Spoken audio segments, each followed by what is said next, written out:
Saudações a todos, sejam muito bem-vindos ao Palavra Diária. Olha, é uma alegria, uma honra mesmo ter cada um de vocês aqui com a gente. Pessoal, hoje nós vamos para uma conversa muito interessante. Vamos falar sobre as mulheres da Bíblia. Então, vamos lá. Vamos mergulhar nesse assunto. A gente vai começar, claro, lá do comecinho, com as matriarcas da aliança. Pensem nelas. São mulheres que foram, assim, fundamentais. Deus as usou para dar o pontapé inicial no seu grande plano de formar um povo. É incrível pensar que a história da redenção começa ali com elas, bem no coração de Gênesis, e vai se desenrolando até grande libertação no Êxodo. E olha só que interessante essa linha do tempo. Ela mostra direitinho como a promessa foi se desenrolando. Tudo começa com quem? Com Eva, né? A mãe de todos nós, que mesmo ali no meio daquela situação da queda, é quem recebe a primeira promessa da descendência. Daí, a gente avança e vê a humanidade sendo preservada pelas mulheres da arca. A gente fala da esposa de Noé, das esposas de Sem, Cã e Jafé. Depois, a promessa vai se focando, se afunilando em Sara, que de forma milagrosa gera Isaac. A aliança então passa por Rebeca e finalmente se expande de uma forma tremenda com Lia e Raquel, que se tornam as mães das 12 tribos de Israel. É uma construção, não é mesmo? Agora, vamos parar um pouquinho para pensar nesse contraste entre Sara e Agar. É uma história muito forte. De um lado, a gente tem Sara, a esposa da promessa, né? Aquela que primeiro riu de incredulidade e depois viu esse riso se transformar em pura alegria pela fé com o nascimento de Isaque. E do outro lado, Agar, a serva egípcia que foge para o deserto, desesperada, e ali ela encontra o Deus que a vê. A história delas duas juntas nos ensina algo poderoso. O plano da aliança era específico, sim, mas a misericórdia de Deus, essa alcança todos. E a formação de Israel, gente, está cheio de outras mulheres incríveis. E não são só nomes numa lista. Pensa só nos papéis delas. Temos Bila e Zilpa, servas que se tornaram mães de tribos importantes. Tem história marcante de Diná, a única filha de Jacó. A coragem de Tamar, nora de Judá, que garantiu sua descendência. A Zenate, a esposa egípcia de José. E o que dizer de Joquebede, a mãe que, pela fé, coloca Moisés no cestinho no rio e salva o futuro libertador de Israel.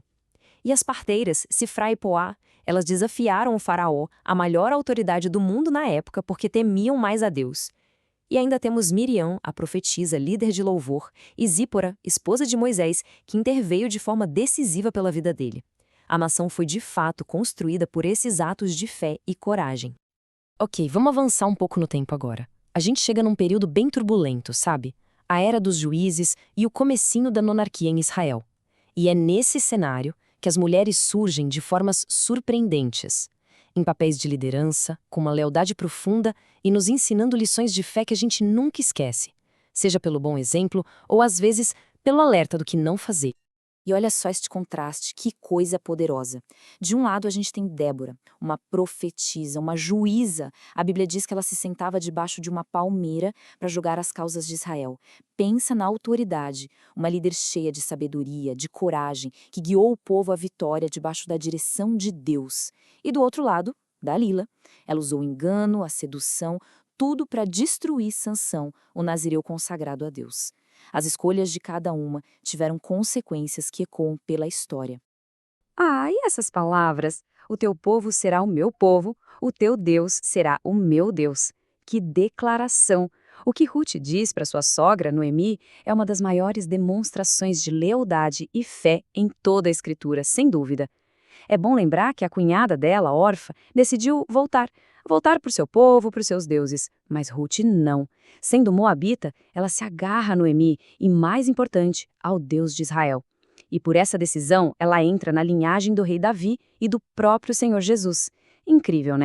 Essa era realmente nos apresenta figuras muito marcantes. A gente tem a coragem impressionante de Jael, que derrotou o inimigo de Israel. Tem a história trágica da filha de Jefté, um símbolo do perigo de um voto precipitado. E tem a história de Ana, sua oração cheia de dor no templo, sendo provocada pela sua rival, Penina. Mas essa oração foi respondida com o nascimento do grande profeta Samuel. A gente vê também a sabedoria de Abigail, que impediu um derramamento de sangue com suas palavras prudentes. E claro, no centro do poder estavam Mical e Ainoã, esposas de Saul e Davi, vivendo toda a complexidade da corte, cada uma com uma história que nos ensina tanto. Agora a gente entra de vez no tempo dos reis. Esse foi um período de muito esplendor, de muito ouro, mas também de uma crise espiritual profunda, sabe? Muita idolatria e que, no fim das contas, levou ao exílio. E nesse cenário de altos e baixos, as mulheres exerceram um poder imenso, às vezes para o bem, às vezes para o mal. Elas enfrentaram perseguição e mostraram uma perseverança que é de se admirar. E quando a gente fala de influência no trono, nossa, o contraste é gritante. Pensa só. De um lado, a gente tem a rainha Esther. Ela entra em cena depois que a rainha Vasti foi tirada do posto por desobediência. E Esther, ela usa sua posição com uma sabedoria, uma coragem, arriscando a própria vida, dizendo aquela frase famosa: se perecer, pereci. Tudo para salvar seu povo. E do outro extremo, Jezabel, uma rainha ímpia que fez da adoração a Baal a religião oficial em Israel e que perseguiu os profetas de Deus de uma forma terrível. Duas rainhas, dois legados completamente opostos. Isso tudo faz a gente pensar, né? O que é que a verdadeira sabedoria busca? Dinheiro? Poder? Olha o exemplo da rainha de Sabá. Ela viajou uma distância enorme. Não foi atrás de tesouros, de ouro. Ela foi para ouvir a sabedoria de Salomão. Isso nos mostra que o verdadeiro valor, a verdadeira riqueza, está no entendimento e no temor a Deus. E nesse período dos reis, a gente encontra histórias de um sofrimento profundo, mas também de muita dignidade. Pense em Batseba, que começa sua história envolvida em pecado, mas se torna a mãe do rei Salomão. Ou Tamar, filha de Davi, vítima de uma injustiça terrível dentro da própria casa. E Rispa, o luto dela foi tão digno, tão persistente, que moveu o coração do rei. Em contraste, temos Atalia, a rainha usurpadora que quase acabou com a linhagem real. Temos também Abisag, a jovem que serviu Davi em sua velhice.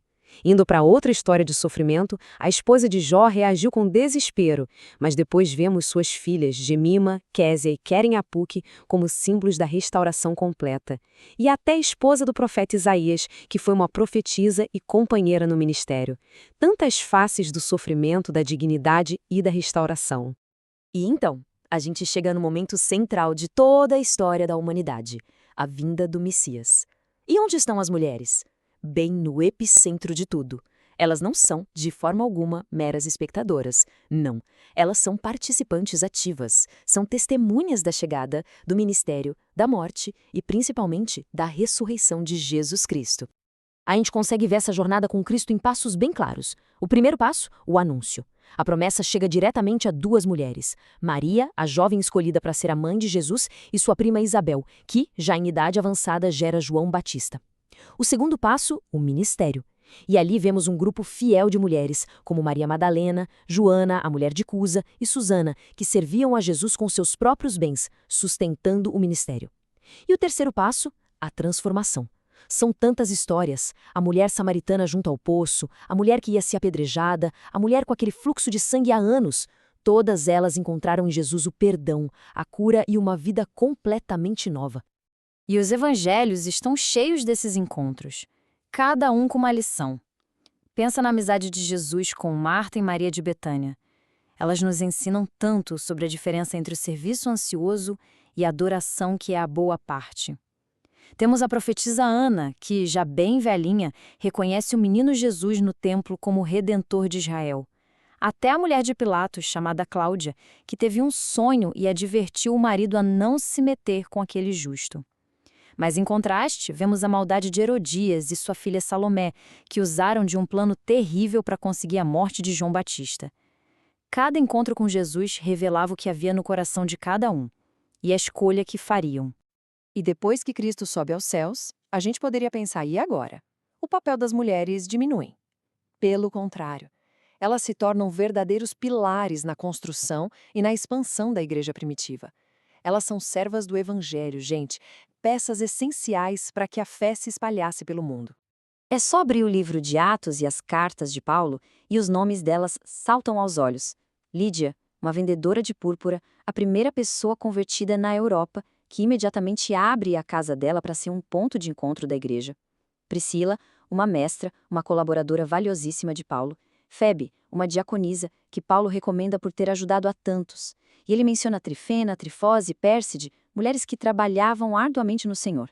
Júnia, que é chamada de notável entre os apóstolos, e não podemos esquecer de Lloyd e Eunice, a avó e a mãe de Timóteo, de quem ele recebeu uma fé sincera, e até a outra Cláudia, uma crente em Roma.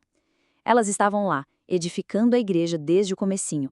Então a gente chega a essa conclusão, né? De Gênesis lá no começo até o Novo Testamento, a grande história da fé, a história da promessa e da redenção de Deus, ela também é contada através delas. Através da vida, da fé, das falhas e da força de todas essas mulheres. Elas são uma parte que não dá para separar do grande plano de Deus. Conversamos assim sobre as mulheres da Bíblia. Que importante assunto. Convidamos, se inscreva no canal, compartilhe essa mensagem e vamos sempre firmes na leitura bíblica. Deus abençoe grandemente a todos.